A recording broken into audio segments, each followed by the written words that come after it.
I'm here at the Kelly Writers House with Sophia Naz, who has come all the way from Northern California. Hi. Hi, Al. It's so good to see you. It's great to be here. We've met several times, but this is your first time to the Writers House. That's right. It's good to amazing. see you. Awesome.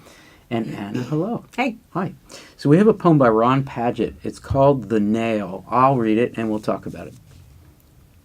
Just sitting here, relaxing, stretched out, dead as a nail, bent over and smashed into the grain of a door, carted off to the dump some years ago, you get sleepier and sleepier at the thought of that nail buried in wood with no lips to tell the tale. Anna, what the hell's going on here? I mean, is he really talking about a nail in a door that's been, the door itself has been thrown out years ago? What's going on?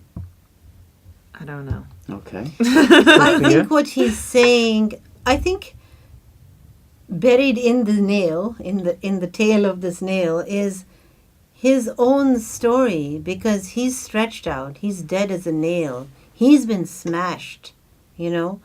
His whole being has been smashed into the... He's down and out, you know. And he has no lips to tell the tale. I think the nail is him, really. That's really nice. Thank you. When we say dead as a nail, I mean, I think dead as a doornail is the first idiom. thing I thought. Yeah. Of. Dead as a That's what doornail. this is. Doornail. It's dead as a doornail. What does dead as a doornail mean? What a weird expression. I never thought of it. Right, like what the hell's a doornail? It's a phrase. I don't know if it's a 19th century American phrase or if it's English. Huh. But dead as a doornail means really dead. Sometimes it's I'm really tired, I've been working too hard. Sometimes it's I'm sleepy. Sometimes it's, you know, pre-death, like I'm dead as a doornail. Yeah. Or it's a reference to someone who's actually died. Like So this is an mouse or extended something. pun on the idiom dead as a doornail, it seems. Okay, how does that help?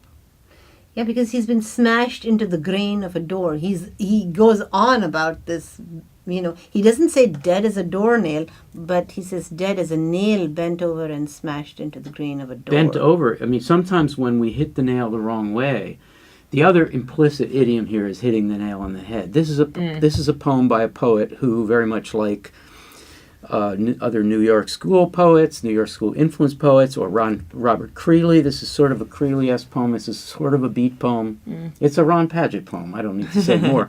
But basically saying, my poems don't hit the nail on the head. It's not a poem about a topic. It's a poem about the whole idea of hitting the nail on the head or being dead as a doornail.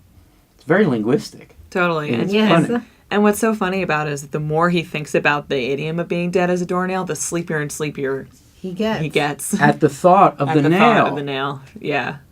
The more I'm thinking about this idiom, and maybe he's done the same thing that we just did, like dead as a doornail. Like, what does that even mean? And the more he's thinking about it, the sleepier he's getting, and maybe that's why it's dead as a doornail, because when you think about it, you get sleepy. Sophia implied in her first comment you didn't comment on the rhyme of nail and tail, but it was in there. So I guess we should elaborate a little more. With no lips to tell the tale. Who's got no lips to tell the tale? Well, I guess a dead person doesn't. A dead person. And the nail doesn't. And the nail doesn't. And he's just so tired. I get the feeling of extreme fatigue. He doesn't want to elaborate further than this, you know? Yeah. Or it could be a play on that World War II propaganda poster thing of loose lips sink ships. I suppose, yeah. Yeah. Another idiom about lips and tails and telling tales. Yeah. I think of a late poem by Wallace Stevens called Long and Sluggish Lines.